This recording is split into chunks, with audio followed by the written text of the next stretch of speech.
Assalamualaikum warahmatullahi wabarakatuh. Halo semuanya, apa kabar? Berjumpa kembali dalam YouTube channel Sharing Pajak Emenko. Dan hari ini dalam segmen Bijak Emenko, bincang isu pajak bersama Emenko. Dan kali ini kita akan membahas mengenai kepailitan dan bagaimana aspek-aspek perpajakan di dalamnya. Seperti biasa, saya sudah ditemani dengan narasumber kita, Bapak Munur Falis. Selamat datang Bapak, apa kabar? Alhamdulillah, baik. Suara Sehat ya, hilang, Pak? suara hilang ini ya. Tapi karena mau ketemu teman-teman Bapak Ibu sekalian, jadi Semangat ya, semangat. Pak? Iya. Alhamdulillah. Semoga manfaat ya, suara yang sudah mulai hilang ini ya.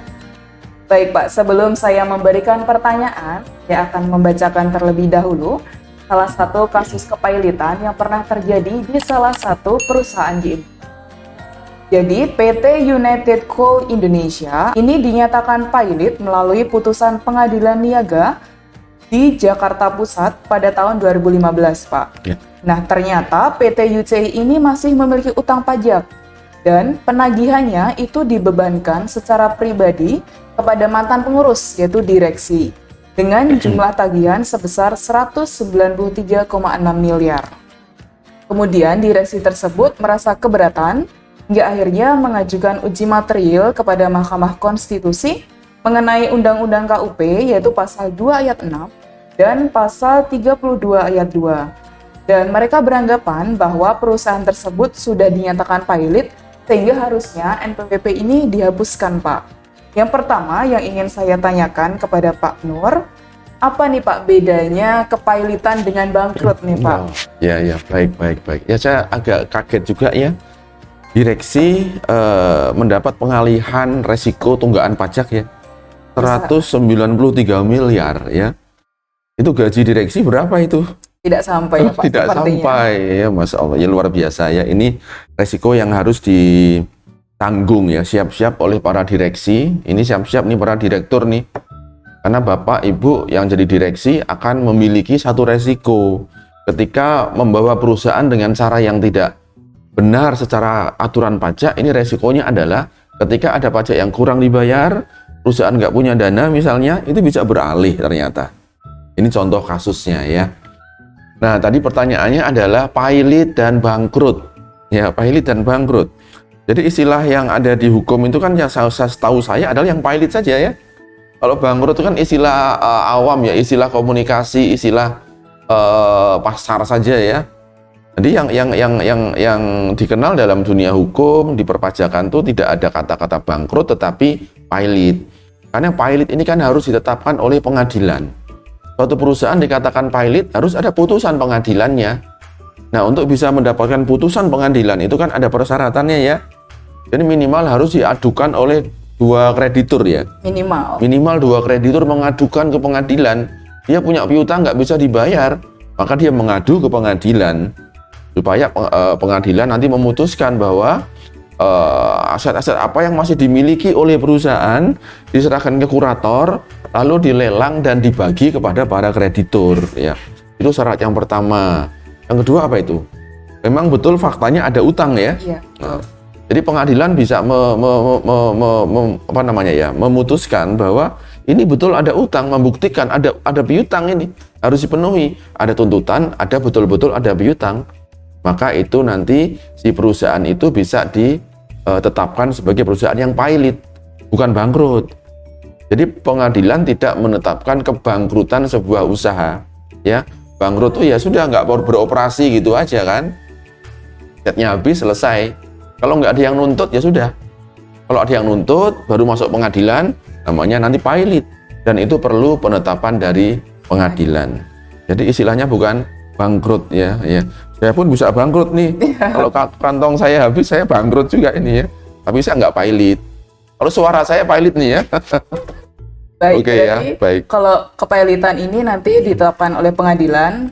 Kalau bangkrut itu lebih ke istilah awam yang dikenal Awam masyarakat saja, ya, Pak? iya betul. Ini kok Baik. tutup perusahaan nggak buka-buka, oh berarti bangkrut itu. Ya bukan pailit gitu ya. Baik Pak, kemudian ketika perusahaan ini pailit, kemudian kan nanti aset-asetnya akan dilelang, kemudian nanti akan dibagi gitu. Ya. Kemudian ketika aset-aset tersebut tidak mencukupi, untuk melunasi hutang-hutang, termasuk hutang pajak nih Pak. Iya, Nah, iya. kemudian apakah nanti pengurusnya ini benar-benar bisa diminta pertanggungjawaban nih Pak? Iya, karena kita konteksnya pajak, kita bahas yang pilot dalam kondisi dia punya utang pajak, ya kan? Nah, kadang-kadang kantor pajak tuh nggak ngerti itu kalau ada perusahaan diajukan pilot, ya. Begitu sudah diumumkan di koran, baru tahu nih, wah kaget kan? Padahal di undang-undang pajak kita kan mengatur utang pada negara itu, salah satunya pajak itu, negara punya hak mendahulu, hak privilege atau preferen ya, hak preferen atau kreditur preferen sebetulnya, punya hak mendahului, yang nuntut orang lain, tapi negara duluan yang dapat ini, ya. Jadi ketika misalnya nih, kurator ini sudah diputus oleh pengadilan ini pilot, kemudian kurator sudah mencari aset-asetnya, ketemu nih asetnya, kemudian untuk membayar pajaknya sudah diambil misalnya sama negara. Kemudian yang kedua itu adalah untuk para pesangon karyawan misalnya ya. Yang ketiga untuk bank ya. Yang keempat untuk para kreditur misalnya. Yang menuntut tadi. Ya urutan keempat ya. Negara, kemudian karyawan, perbankan, ya terakhir nih. Bisa jadi yang nuntut malah nggak dapet. Karena yang dijual nggak mencukupi. Nah termasuk pajak bagaimana riwayatnya nih. Kalau pajak nggak kebagian. Misal nih, utang pajaknya adalah 1 miliar. Aset yang dijual itu cuma 800, kurang 200 juta. Maka di PMK 189, garis miring PMK.03 tahun 2020, ini masih hangat nih PMK-nya nih. Jadi ketika harta yang dipilotkan itu tidak mencukupi untuk bayar utang pajaknya, maka sisanya harus dipenuhi oleh penanggung pajak.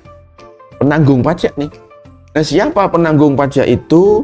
Satu nih, yang pertama badannya nih. Ini badannya udah habis dah hartanya kan. Nah, kalau badannya nggak punya harta, si PT-nya nggak punya harta lagi, bergeser kepada pengurus. Siapa pengurus? Itu berurutan nih.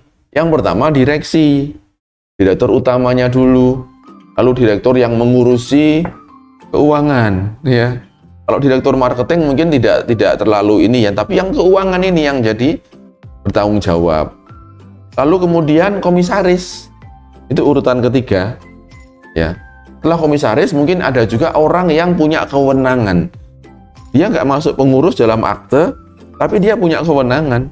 Ini juga bisa kewenangan untuk bikin kontrak, kewenangan untuk tanda tangan cek perbankan. Ini bisa masuk penanggung. Dan yang terakhir adalah para pemegang saham. Dia pasif, walaupun dia pasif, dia punya resiko. Berapa resikonya? Sebesar proporsi saham yang dia punya. Ya, jadi misalkan dia punya 5%, ya dia nanggung 5% dari 200 juta yang tersisa tadi. Ya, kalau berita tadi ya 193 miliar digeser kepada pengurusnya. Ya itu aturannya memang seperti itu. Maka direksi harus berpikir ini. Ya kalau menjalankan, menyetir perusahaan itu, jangan nabrak rambu-rambu pajak. Ini resikonya ketika ada yang ditabrak, gitu ya. Dan itu memang faktanya kita salah, resikonya bisa bergeser kepada kita. Dalam hal apa? Perusahaan pilot, hartanya habis. Maka penanggung pajaknya digeser kepada para pengurusnya. Ya, gitu Mbak Eri. Baik, berarti kalau kurator itu tidak berkedudukan sebagai penanggung pajak ya Pak, karena dalam permohonan perusahaan ini ke MK itu menyebutkan bahwa kurator ini juga berkedudukan nih Pak sebagai penanggung pajak gitu, ketika sisa pajak yang tidak bisa dilunasi itu masih ada gitu. Ya, jadi apakah kurator ini menjadi penanggung pajak, kan kita harus melihat di undang-undang pajaknya ya, termasuk juklak-juklaknya. Nah, di PMK itu, di PMK 189 itu mengatur tentang tata cara tagihan pajak. Ya, tata cara penagihan utang pajaknya si perusahaan. Nah, di sana disebutkan siapa yang menjadi penanggung pajak. Kalau badan itu ada dua saja, yaitu badannya sendiri, berarti pakai hartanya badan yang bersangkutan. Yang kedua adalah wakil dari badan itu. Nah, siapa yang menjadi wakil itu di Undang-Undang KUP disebutkan wakil dari badan itu adalah pengurus. Siapa pengurus? Pengurus itu adalah orang-orang yang namanya tercantum di dalam akte pendirian, akte perubahan, akte perusahaan. Siapa nama-nama dia, itu yang bertanggung jawab. Termasuk pemegang sahamnya sesuai proporsinya. Di luar itu bukan wakil. Bukan wakil. Kalau kurator dikenai tanggung jawab, siapa yang mau jadi kurator? Ya, kasihan kuratornya kan. 193 miliar dia disuruh ikut nanggung, padahal fee-nya dia berapa gitu kan? Tidak sampai. Nggak sampai, gitu. Kasihan ya. Itu nggak benar ya. Kurator tidak akan menjadi penanggung pajak.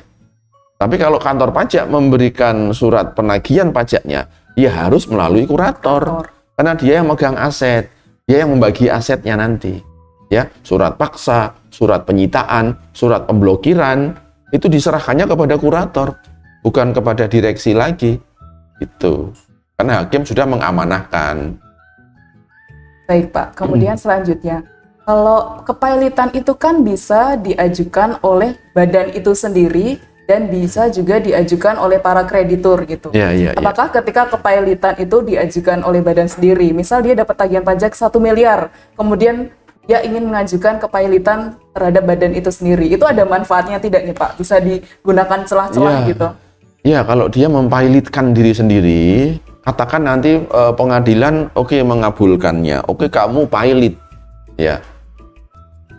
Yang mengajukan kan direksi kan ke pengadilan kan, direksi mengajukan pailit, lalu pengadilan mengabulkan, Anda badannya pailit, maka secara pajak apa? Kewajiban badannya beralih kepada yang mengajukan tadi, direksinya yang bertanggung jawab, ya.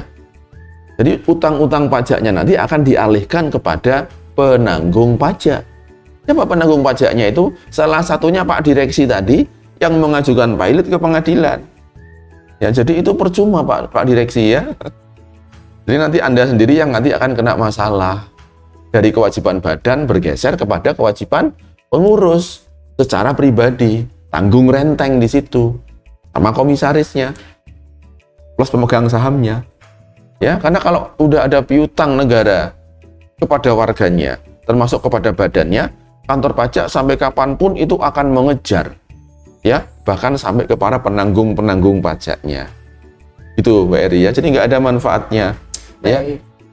Kemudian ketika perusahaan itu sudah dinyatakan pailit nih Pak, ada kemungkinan laba dari perusahaan itu secara teknis itu baru diterima perusahaan ketika dia sudah pailit gitu. Ya. Apakah atas laba tersebut nanti juga dikenakan pajak nih Pak?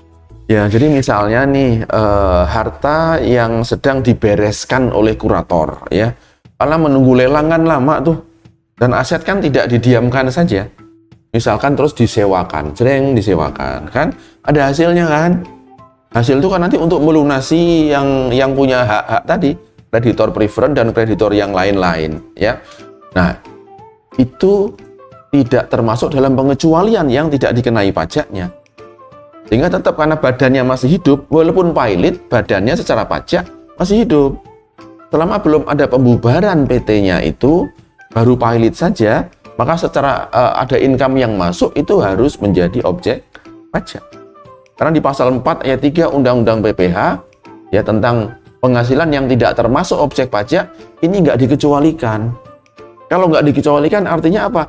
Tetap jadi objek pajak. Misalnya propertinya disewakan, dapat hasil 100 juta misalnya. Maka kewajiban pajaknya apa? Kalau sewa ya bayar pajak 10%. Bayarlah pajaknya. Nah, tinggal hasil bersihnya nanti dipegang lagi oleh sama kurator, masuk rekeningnya.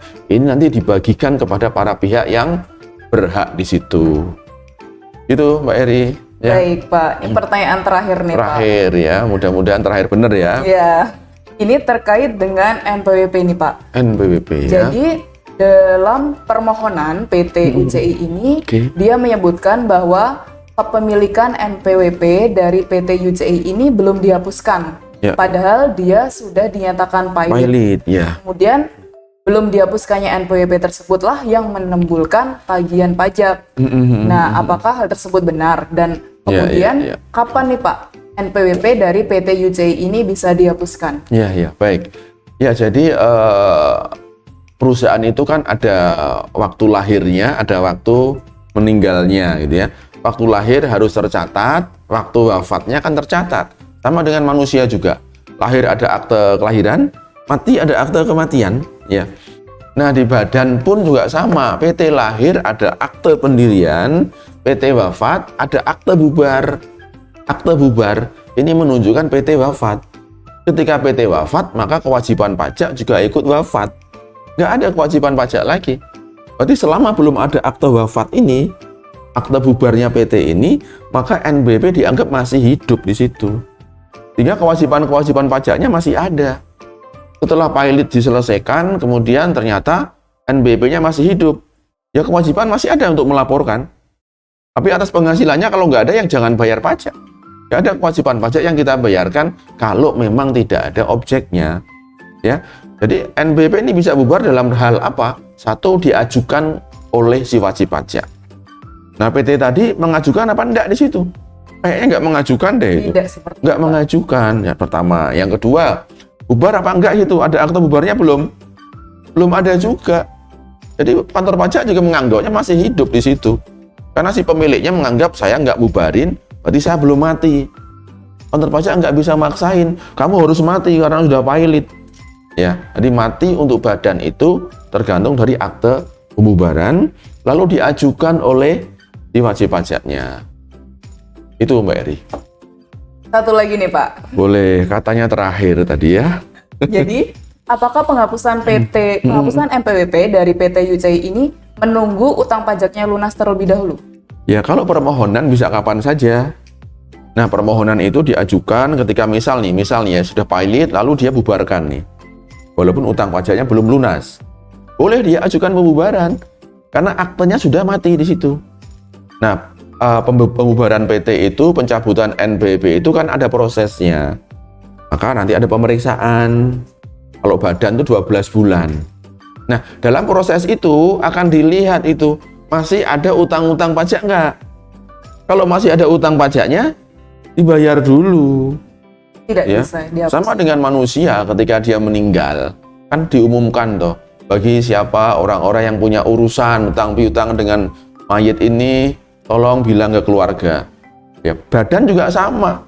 Sebelum dia wafat, diantar ke makam gitu ya, dia harus membersihkan dulu utang-utangnya dia. Maka sebelum penghapusan NBP, kantor pajak akan minta diselesaikan dulu utang-utang pajaknya. Kalau utang pajak nggak selesai, nggak bisa dihapus, ya. Kecuali memang terbukti dia nggak ada aset sama sekali, termasuk para penanggung pajaknya. Kalau penanggung pajaknya masih punya, ya si penanggung inilah yang harus menyelesaikan kewajiban dari badannya itu. Gitu Mbak Eri. Baik, Semoga sudah selesai terakhir ini, ya. saya kira sudah cukup ya Pak. Mantap ya, baik. Terima kasih kepada Pak Nur yang sudah Baik. memberikan penjelasan yang luar biasa. Semoga bisa bermanfaat bagi Ya. rekan-rekan MNCO sekalian. Siap. Baik, rekan MNCO, video hari ini cukup sampai di sini. Apabila rekan-rekan memiliki pertanyaan, bisa dituliskan di kolom komentar. Saya dan Pak Nur pamit undur diri. Wassalamualaikum warahmatullahi wabarakatuh. Assalamualaikum.